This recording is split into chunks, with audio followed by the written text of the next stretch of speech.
तरुण, क्या तुम जानते हो कि हमारा विद्यालय हमारे घर से कितना दूर है? मैं नहीं जानता। ये कितना दूर है? ये 3.2 किलोमीटर दूर है। ओह, 3.2 किलोमीटर। तुम्हारा मतलब 3 किलोमीटर, ठीक है? नहीं तरुण, ये 3 किलोमीटर से ज्यादा है। मैं 0.2 नहीं समझ पा रहा। ये क्या है? मैं तुम्हें बताता हूँ। 3.2 3 और 4 के बीच में पड़ता है और हम बिंदु के बाद इस संख्या को दशमलव संख्या कहते हैं। वास्तव में ये पूर्ण संख्या एक भाग है। बच्चों, इस पाठ में हम दशमलव के बारे में सीखेंगे। सीखने के लिए साथ आए।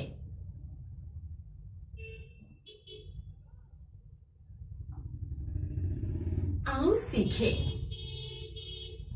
दशमलव की अवधारणा का वर्णन करना, दैनिक जीवन में दशमलव के प्रयोग के लाभ की चर्चा करना, आवर्ती और साथ दशमलव को परिभाषित करना, अपरिमेय संख्याओं को पहचानना। दशमलव क्या है? मूलतः दशमलव एक पूर्ण संख्या का भाग है। भिन्न 5/10 को 0.5 लिखा जा सकता है। दशमलव बिंदु को देखकर आप आसानी से एक दशमलव की पहचान कर सकते हैं। दशमलव इकाई। दशमलव को समझने के लिए पहले हमें स्थानीय मान को समझना होगा। कल्पना कीजिए कि हमारे पास एक आयत है जो एक पूर्ण संख्या का प्रतिनिधित्व करता है। यदि हम इसे 10 बराबर आयतों में बांट दें तो हमारे पास 1 का 10 भाग होगा, या हम इसे 10वां भाग भी कह सकते हैं। अब यदि हम उन आयतों को 10 छोटे आयतों में बांट दें तो हमारे पास 10 गुणा 10 यानी 1 का 100 भाग होगा, जो कि उसका 100वां भाग होगा। अब यदि हम उन आयतों को 10 छोटे आयतों में बांट दें तो हमारे पास 10 गुणा 100 यानी 1 का 1000 भाग होगा, जो कि उसका 1000वां भाग होगा। अतः 10वां भाग, 100वां भाग और 1000वां भाग को दशमलव की इकाई कहते हैं।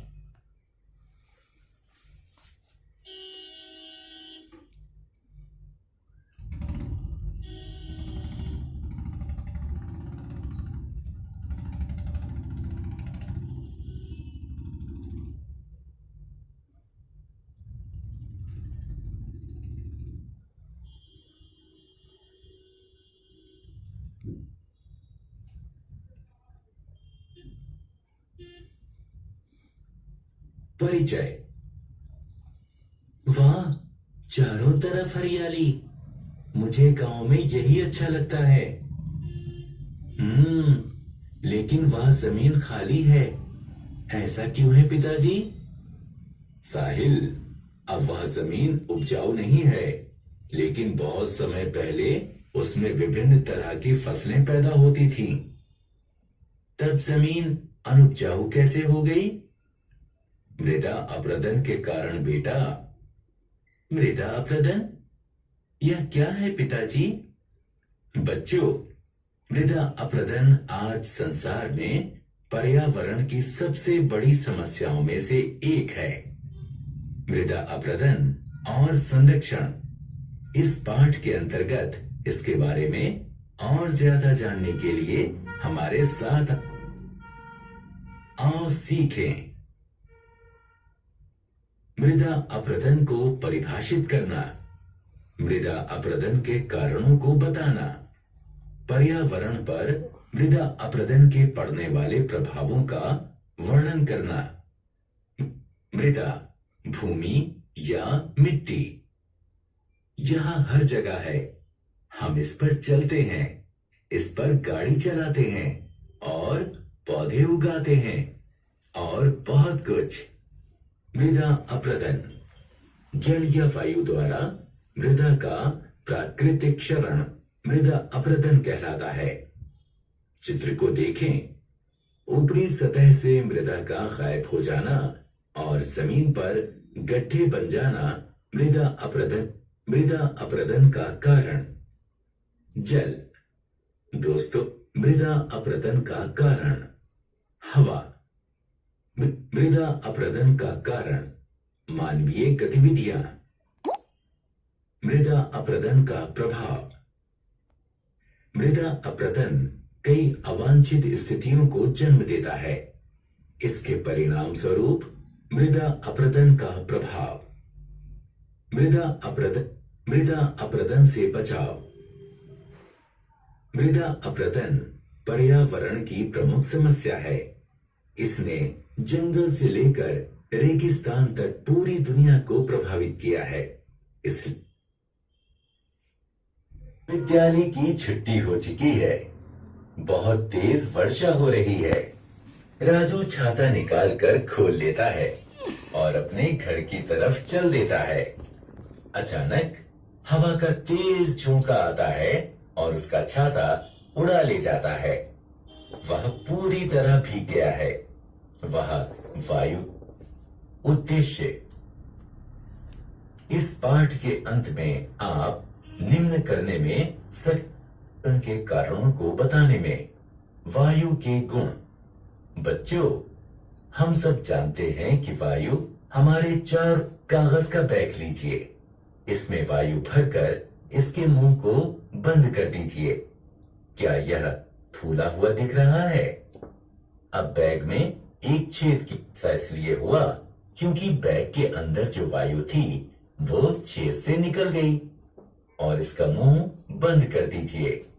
अब फिर से गुब्बारे का वजन कीजिए। क्या दोनों भारों में कोई अंतर है? वायु के गुण। अलग अलग स्वरूप और आकार के 3 गुब्बारे लीजिए। तीनों में वायु भरिए।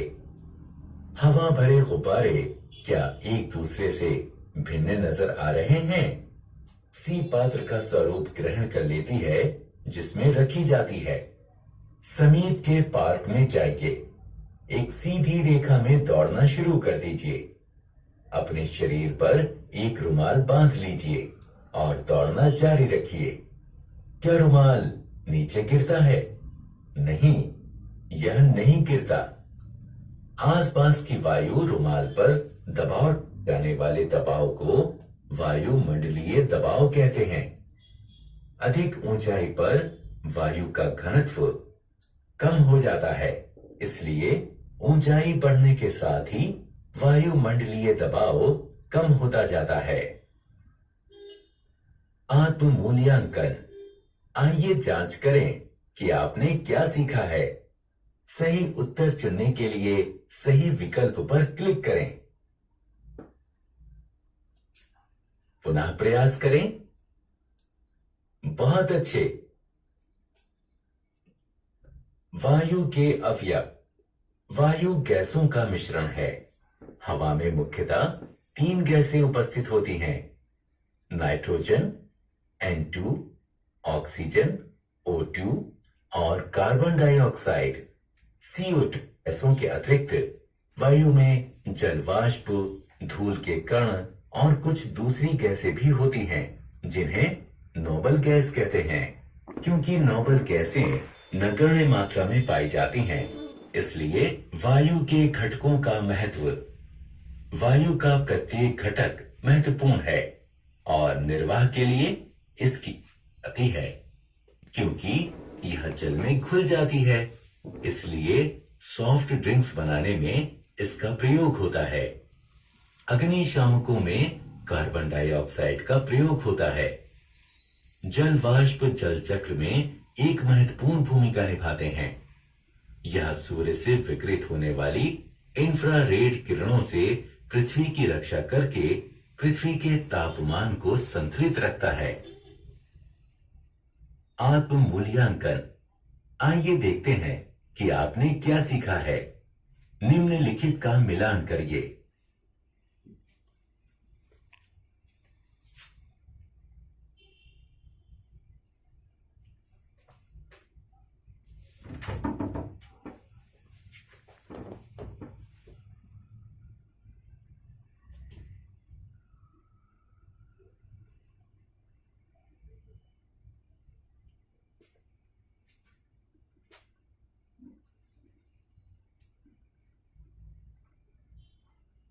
बहुत अच्छे। वायु प्रदूषण। मृदा और जल में वायु। एक मिट्टी में थोड़ी मृदा लीजिए और इसमें धीरे धीरे जल मिलाइए। क्या आप मृदा में बनते बुलबुले देख रहे हैं? बुलबुले बनने का क्या कारण है? मृदा के कणों के बीच वायु रहती है। जब जल को मृदा में मिलाते हैं तो वायु जल का स्थान लेती है, जिसके परिणाम स्वरूप बुलबुले बनते हैं। मृदा में उपस्थित वायु पादपों के वायु प्रदूषण। सैम राष्ट्रीय विज्ञान केंद्र जाने के लिए रास्ते में है। वहां बाहर के अच्छे मौसम का आनंद लेने के लिए कार का शीशा नीचे करता है। काला धुआं छोड़ती एक बस बगल से गुजरी। वह खांसने लगा। आप जानते हैं क्यों?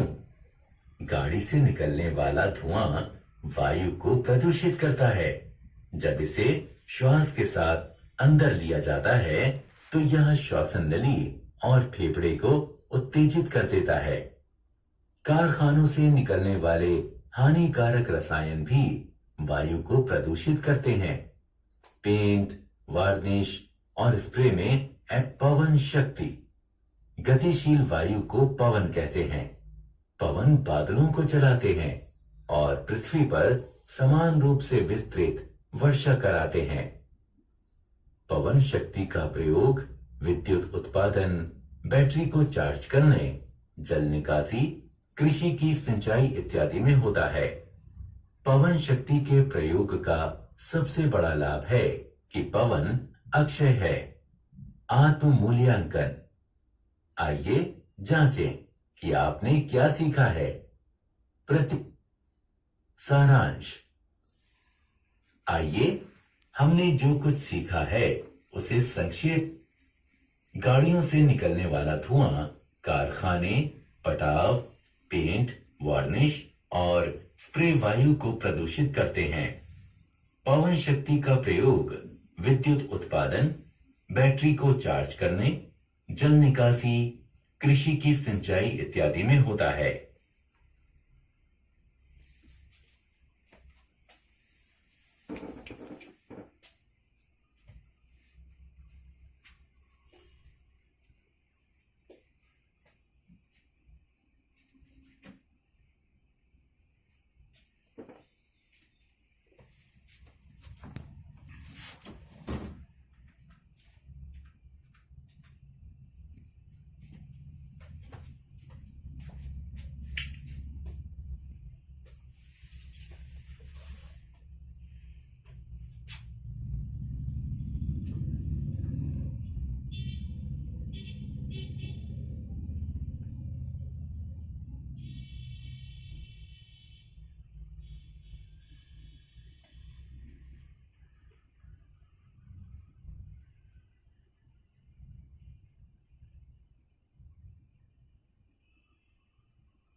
परिचय।